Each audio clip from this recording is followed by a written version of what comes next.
Hi అండి. చూస్తున్నారు కదా! ఇది ఏం కూర అనుకుంటున్నారా? పైన క్యాప్షన్ చూస్తే మీకే తెలిసిపోతుంది. దానికి ప్రాసెస్‌లోకి అయితే వెళ్ళిపోదాం. ముందు పనసపొట్టుని తీసుకుంటాం. కడిగేసి పక్కన పెట్టుకుంటాం. ఆవాలనైతే నానబెట్టుకుంటాము.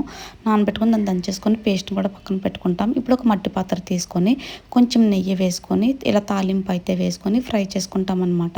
అలా ఫ్రై చేసిన తర్వాత అల్లం, వెల్లుల్లి, పసుపు అయితే గ్రైండ్ చేసుకున్నాను. దానికి మసాలా పౌడర్, సాల్ట్ అయితే వేసి కొంచెం సేపు అయితే ఫ్రై చేసుకొని కట్ చేసుకున్న టొమాటోస్ అయితే వేసుకొని కొంచెం సేపు అయితే వేయించాననమాట.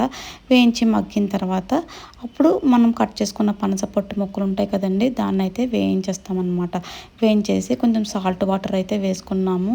వేసుకొని దగ్గర పెట్టేస్తామనమాట. పెట్టేసిన తర్వాత మనం చూస్తూ ఉంటామనమాట. అది కర్రీ దగ్గర పడుతూ ఉంటుంది. దగ్గర పడిన తర్వాత ఉడికిన తర్వాత మనం కట్టేసుకుంటాము.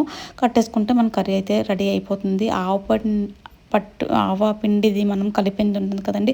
అది కూర చల్లారిన తర్వాత వేసుకుంటే బాగుంటుంది. వేడి మీద ఎప్పుడు వేయొద్దు. వెగటుగా ఉంటుంది. చేదొస్తుంది.